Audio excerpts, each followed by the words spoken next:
तो दोस्तों आज हम आपको इस वीडियो में बताएंगे कि आप बिना मेडिकल की पढ़ाई किए डॉक्टर कैसे बन सकते हैं। तो नमस्कार दोस्तों, मेरा नाम है डॉक्टर राजेश लोधी एडवोकेट और आप सभी का एक बार फिर से स्वागत है हमारे चैनल पर। दोस्तों आज हम बात करने वाले हैं कि आप जो है बिना मेडिकल की पढ़ाई किए डॉक्टर कैसे बन सकते हैं। जी हाँ दोस्तों, ये संभव है और आपको जो है इस वीडियो में डिटेल में जानकारी देने वाले हैं। अगर आप एक लॉ स्टूडेंट हैं या फिर आप किसी भी फील्ड में जो है आपने मास्टर डिग्री कर ली है तो आप जो है डॉक्टर बन सकते हैं। तो आप कैसे बन सकते हैं, ये सारी बातें आपको इस वीडियो में हम बताने वाले हैं। तो दोस्तों सबसे पहले हम आपको दिखा रहे हैं ये बुक। दोस्तों ये जो बुक है ये हमने लिखी है और आपको डिटेल में जो है इसके बारे में हम जानकारी देंगे। तो आप भी दोस्तों डॉक्टर बन सकते हैं और सारी बातें जो है आपको डिटेल में हम बताने वाले हैं। तो दोस्तों जब भी अगर आपके पास मास्टर डिग्री है और आपने जो है मास्टर डिग्री कर ली है किसी भी सब्जेक्ट में तो आप जो है पीएचडी के लिए अप्लाई कर सकते हैं। जी हाँ दोस्तों, पीएचडी इसका फुल फॉर्म होता है डॉक्टर ऑफ फिलॉसफी। तो आप पीएचडी कर सकते हैं और पीएचडी करने के बाद में जो है आप डॉक्टर लिख सकते हैं और कॉलेज में आप प्रोफेसर बन सकते हैं। तो कैसे, आपको क्या क्या प्रोसेस फॉलो करना होगी, सारी बातें आपको इस वीडियो में बताने वाले हैं।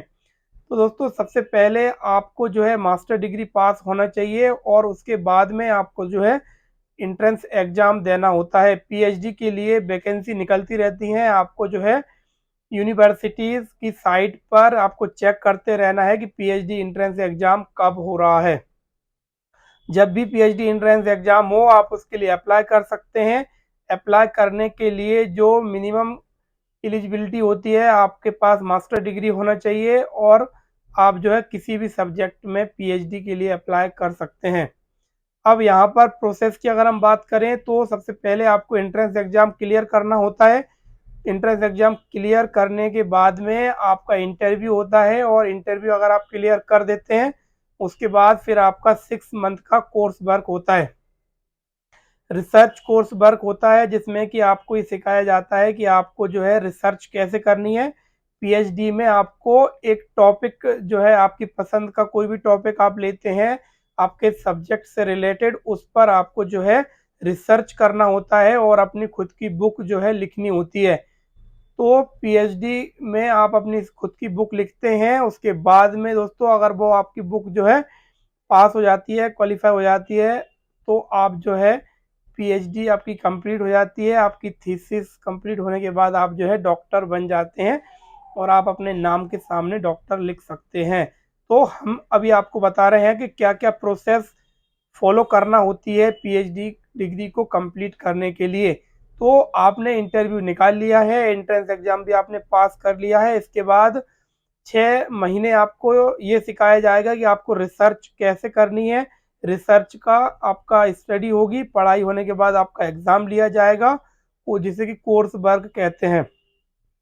कोर्स वर्क एग्जाम आप क्वालिफाई कर लेते हैं, उसके बाद आरडीसी जो कमेटी होती है वो आपके टॉपिक पर फाइनल डिसीजन लेती है और टॉपिक में थोड़ी बहुत काट छाट करके उसको जो है एकदम एक्यूरेट कर दिया जाता है। इसके बाद दोस्तों आप जो है 2 से 3 साल और मैक्सिमम 5 साल के अंदर आपको अपनी थीसिस लिखनी होती है और थीसिस लिखने के बाद जो है उसको पास करवाना होता है। तो आप अपनी थीसिस लिखते हैं, उसमें आपको 6 मंथली प्रोग्रेस रिपोर्ट हर 6 6 महीने की जमा करनी होती है। आपने क्या क्या प्रोग्रेस की आपकी रिसर्च में, वो यूनिवर्सिटी में आपको सबमिट करना होती है। उसके बाद में आपको जो है 2 रिसर्च पेपर पब्लिश कराने होते हैं और जो कॉन्फ्रेंस सर्टिफिकेट आपको जो है प्रेजेंटेशन के वहाँ पे लगाने होते हैं। तो आपको अपने खुद के रिसर्च पेपर लिखने होते हैं। और एक बात यहाँ पर ये ध्यान देने वाली है कि आप जिस टॉपिक पर पीएचडी कर रहे हैं उसी टॉपिक से रिलेटेड आपको रिसर्च पेपर पब्लिश कराने होते हैं। अब यहाँ पर आपने रिसर्च पेपर पब्लिश करा लिए हैं, उसके बाद आपने जो है सर्टिफिकेट, जो प्रेजेंटेशन आपने दिया है सेमिनार में, उसका सर्टिफिकेट आपके पास है। मिनिमम 2 होने चाहिए, कंपलसरी है पीएचडी के लिए। फिर आपकी बुक जो है कंप्लीट हो गई है, फिर आपको जो है प्लेगरिज्म कराना होता है कि आपने कॉपी तो नहीं किया है कहीं से मैटर, ऑनलाइन आपने कॉपी नहीं किया या फिर ऑफलाइन। इसके लिए आपको जो है कॉपीराइट चेक कराना होता है। तो यूनिवर्सिटीज़ में ही प्लेगरिज्म चेक होता है, उसके बाद आपको सर्टिफिकेट मिलता है कि आपने जो है कॉपीराइट किसी का जो है डेटा कॉपी नहीं किया है, और फिर आप आपकी पीएचडी सबमिट कर देते हैं।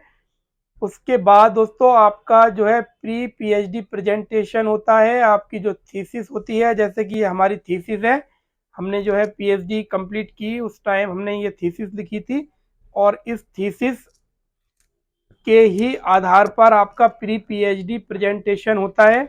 उसमें आपसे जो आपने इस बुक में लिखा है आपके टॉपिक से रिलेटेड, उससे रिलेटेड कमेटी बैठती है और आपसे जो है क्वेश्चन आंसर किए जाते हैं। अगर कमेटी को ऐसा लगता है कि नहीं इसमें कुछ कमी है, तो आपको एक मौका दिया जाता है, उसमें संशोधन करने के बाद में आप जो है उसको सबमिट करेंगे और फाइनल आपका पीएचडी वाइवा होता है। पीएचडी वाइवा होने के बाद में आपका जो है पीएचडी डिग्री अवार्ड हो जाता है, और आपको जो है दोस्तों एक नोटिफिकेशन मिल जाता है और गजट में आपका नाम प्रकाशित होता है और आप जो है डॉक्टर बन जाते हैं। तो पीएचडी होने के बाद में आप जो है राजपत्रित अधिकारी बन जाते हैं, गजेटेड ऑफिसर। अब यहाँ पर आपको बताना चाहेंगे कि आप जो है गवर्नमेंट यूनिवर्सिटीज़ या प्राइवेट कॉलेज यूनिवर्सिटीज़ में अप्लाई कर सकते हैं, और आप जो है असिस्टेंट प्रोफेसर और प्रोफेसर बन सकते हैं। अब दोस्तों हम अपनी बात करें तो हमने पीएचडी की और हम पहले से एडवोकेट थे, लेकिन हमको जो है पढ़ाई का शौक था, और दोस्तों हमने जो है पीएचडी की। अब हम डॉक्टर राजेश लोधी एडवोकेट, यानी कि हम डॉक्टर भी हैं और एडवोकेट भी हैं। इस तरीके से पीएचडी करने के बाद आप भी दोस्तों, हम अपनी वकालत भी करते हैं और हम कॉलेज में जो है पढ़ा भी सकते हैं। तो इस तरीके से आप भी पीएचडी करके डॉक्टर बन सकते हैं और जो है अपने माता पिता, अपने परिवार और अपने समाज का नाम रोशन कर सकते हैं। तो दोस्तों आपको अगर वीडियो अच्छी लगी हो तो वीडियो को लाइक करिए और चैनल को सब्सक्राइब कर लीजिए ऐसे ही नॉलेजेबल वीडियोस को देखने के लिए।